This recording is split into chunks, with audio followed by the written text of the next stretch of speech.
Assalomu alaykum hurmatli YouTube kanalimiz obunachilari, Telegram guruhi a'zolari.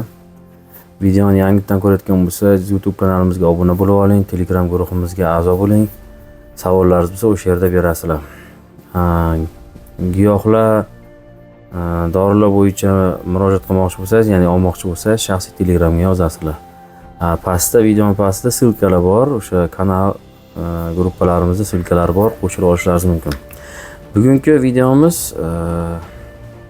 Kora Asina haqida video chiqarganmiz, lekin yana bugun chiqarmoqchiman. Qisqa lo'nda yana nimasini tushuntirmoqchiman. Birinchi chiqargan paytimda Kora Asinani endi ancha bo'ldi, u payt 2 yil oldin balkim chiqargandim. Mana 2 yil ichida haqiqatdan ham rezultatlarini ko'rib turib, yana hamda nima qilib, shunga sizlarga video chiqarib tavsiya bermoqchiman. Mana hozir videolarni chiqaryapman. Sizlar yodlaringizga tutishlaringiz kerak bir narsani.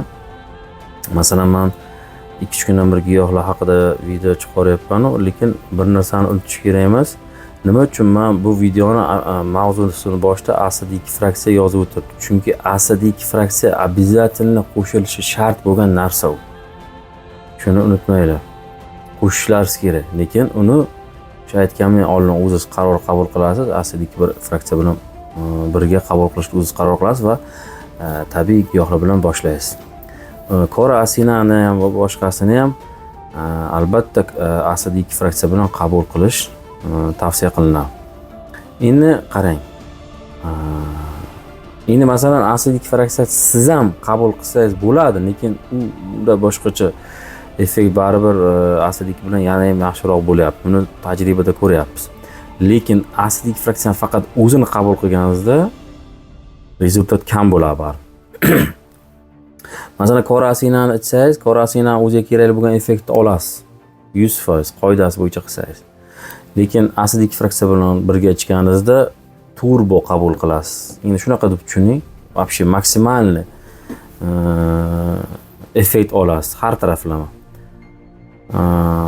Oddiy mana tribolusni ham mana tribolusni, oddiy tribolusni ichgan paytimda ham oddiy masalan ichgan paytimda masalan effekt bergan, kapelni bilan nima ichmayman, ko'pincha hozir ichmayman, faqat yo kapel ACD2 fraksiyani kapsulasi bor, o'shani boyagi chaga bilan o'shani ichishim mumkin yoki kapelni olaman. Chunki ichishga o'zim ham giyohlarim ko'p. Samimi bilan organizmda bu ACD2 fraksiya shu. O'sha ACD2 fraksiya bilan ichgan paytimda umuman boshqa effekt sezganman. Вообще boshqacha ощущение his qilganman. Kecha mana tribulus haqida video chiqardim. Galo tribulusda keyin yodimda tushib qoldi. Ba'zi bir narsalarni aytmabman. Uni keyin yana 3-qismini chiqaramiz, xudo xolasa. Bugun o'sha mana Kora Asina. Kora Asina mana hozir mana shunaqa briketli variantini olib keltirganmiz. Xuddi astragalini ochib ko'rsam, xuddi mana shunaqa preslangan holatda. Mana shunaqa quruq holatda. Yangidan olgan paytda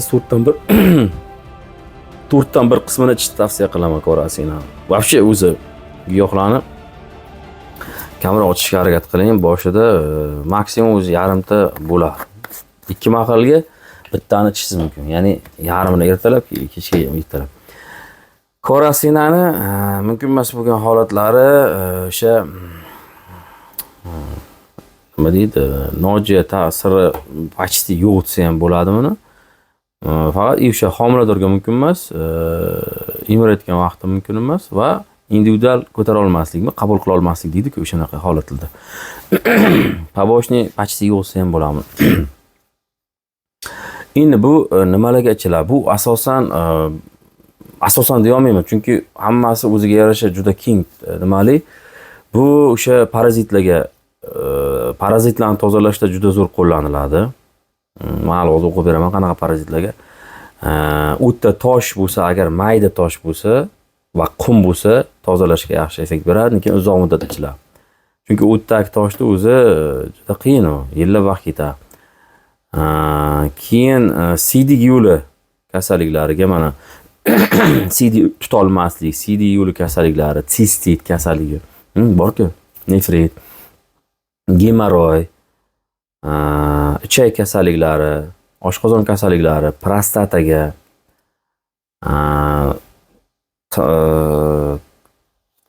nafas yo'llari, o'pka, bronxit va yutal anginaga qo'llaniladi. Endi buni olib qarasa, hamma narsaga qo'llaniladi. Men o'sha tavsiya berardimki, sizlar mana очищение qilgan paytlaringiz oldingi o'sha 4-darajali videoda ham aytgan bo'lishim kerak. Nima minimal qilishingiz kerak bo'lgan narsa deyman-u, lekin bir xil so'ray maksimalni qilaman degan paytda o'sha aytaman, korasini обязательно qo'shinglar очищениеga. Korasini yana bitta narsa, shunaqa xususiyati bor, bu tajribada ham ko'rsatgan. Mana opxullar bo'ladiki, miyadagi opxullar. Opxullar bo'lganda miyadagi, oyoqdagi opxullar bo'lishi mumkin. Miyomada, misol uchun, u ham opxul hisoblanadi-ku. Ana shunaqa holatlarda ham buni qo'shishlarini so'rayman. O'sha so'rilishiga juda katta hissa qo'shadi. Keyin yana bu qarang, korasina mana parazit askarida, ostrits, ploskiy червей и лямбля va suruvchi turkmaga kiradigan nimalar.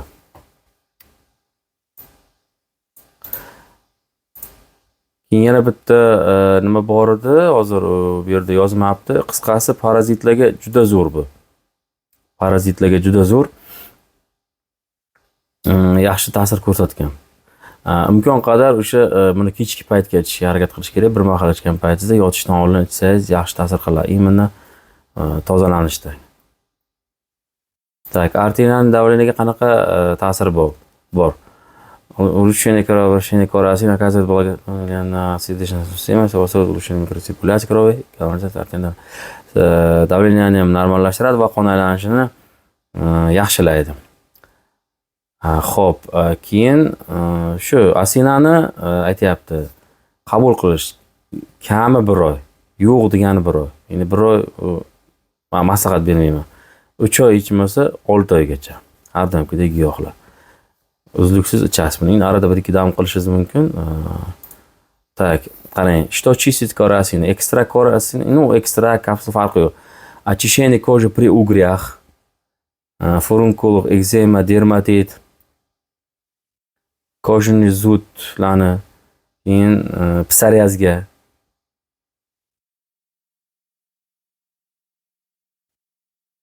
Nima? Revmatoidning artritlarga ham qo'llaniladi. Xo'p,